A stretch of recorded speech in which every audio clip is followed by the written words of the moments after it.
Are you feeling overwhelmed by all the different trading styles and not sure where to start? Well, today I want to clear up the confusion and help you find the perfect trading style that suits you. Whether you're a complete beginner or whether you're looking to refine your approach. By the end of this short video, you'll have a solid understanding of the different trading styles and which one suits you best. When you first enter the markets, there are a variety of different styles and buzzwords that I appreciate can be daunting. Day trading, swing trading, scalping, robot trading. What do they all mean? Well, let's break them down so that you can make an informed decision. First up, day trading. Now, a day trader is someone who buys and sells generally within the same day. That's why it's called day trading.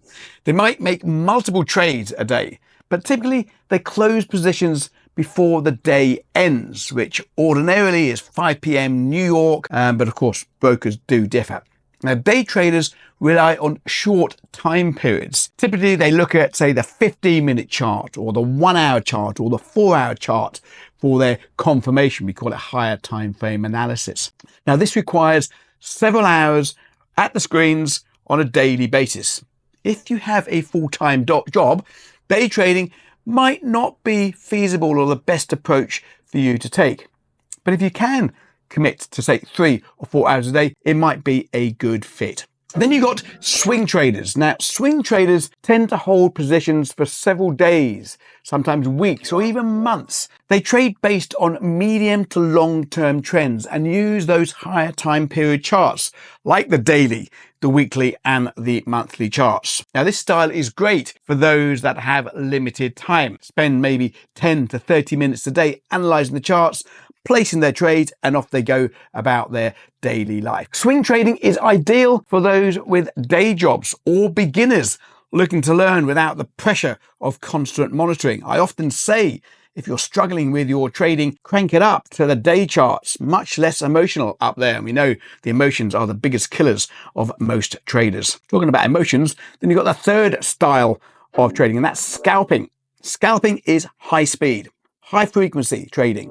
Scalpers make numerous small trades throughout the day, aiming for those tiny profits with tight stop losses. I used to do that when I was in the trading pits many years ago. They use very short time period charts, like the 1-minute chart, the 5-minute chart, and maybe the 15-minute chart. Now, while this can be exciting, scalping does require intense focus, discipline, and emotional control.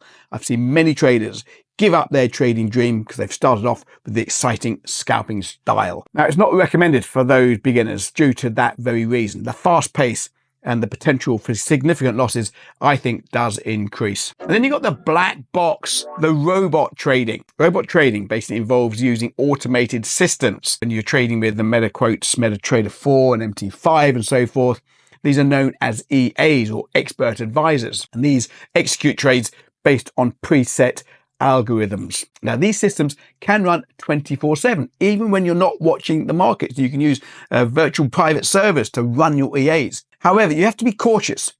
Many cheap EAs you see out there on sale for $99, they don't deliver as promised and often can lead to substantial losses. Always understand and monitor the EAs that you are using. A lot of the EAs I've seen out there are using a strategy commonly known as martingale. I'm not going to go into too much of that at the moment, but it's basically where you scale in to positions as you go offside, waiting for the turnaround.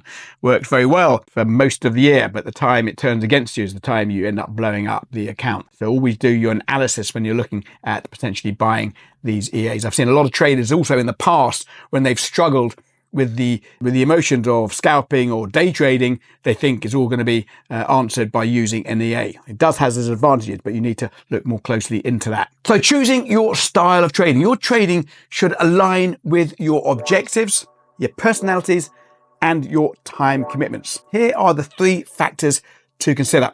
Objectives. If your aim is to grow in a retirement or savings account, maybe you should consider swing trading. It's less time intensive and allows for steady growth. For second income, full-time trading may be the right move for you, maybe more suitable. It requires more time and focus, but it can yield significant returns. If, on the other hand, you're looking for excitement, scalping could be tempting, but it's risky and it requires a high level of skill and discipline, as I have said. And also you need to consider your personality. Impulsive decision makers should avoid scalping due to the fast pace of these frequent opportunities, which often lead to mistakes. If you're more relaxed and laid back, then might prefer swing trading. Way less stressful and allows for much more thoughtful decision making. Consider starting with the higher time periods is my advice. So then you can master the psychological aspects of trading before moving to the faster paced styles of scalping and even day trading. And the other thing, of course, to consider is your time commitment. Day trading does require, as I said, several hours a day. Or swing trading, maybe just 10 to 30 minutes a day for the analysis and the trade placement. Scalping demands constant attention and quick decision making. I think I'm making this quite clear, and it's only suitable for those that can dedicate significant time and maintain high concentration. Also, remember the times of the day. Some times of the day in the markets are quite quiet. Generally speaking, in the Asian session, markets tend to be less volatile. Maybe scalping in those markets are maybe not the best times as well. I've been trading for 30 years and have trained many successful traders over those years. Most are initially drawn to the markets by the thrill, but discipline and psychology are crucial for long-term success. Starting off with the higher time periods can help you master these skills before diving into the intensity of those lower time frames. I've seen many traders over the years starting on those lower time frame charts, thinking that they can master it and thinking that they're in control, only to bleed away some capital till they finally crank it up to the higher time frames. We're often led to believe, aren't we, in this world, that the more hours you put into your trading day, the more earnings you should be getting. But often in trading, it's not the case. Often in trading, with the psychological aspects of it, trading less is often best. All right, folks, I hope you found that useful. Don't forget, of course, you can follow me on all the socials for more tips and tricks if you're interested in trading. If you liked the video, of course, give me a thumbs up. If you didn't, give me a thumbs down. Don't forget to subscribe to the channel if you don't already do so. Hit that bell notification. That way you'll be notified, of course, when I release the next video, which are, of course, coming out at quite a pace now. You can join us, of course, on the Discord server as well. We are chatting markets all day long there throughout the trading week. I'll leave a link in the description. Don't forget, if you're looking for funding as well, you can take part of the City Traders funding program. Head over to thecitytraders.com. We've always got something really good going on there. I think we're one of the only top firms out there that obviously offer the education as well, the hand-holding to get you the funding, which I think is the way to go in this space. Okay, thanks indeed. I'll see you very soon. Have a good one.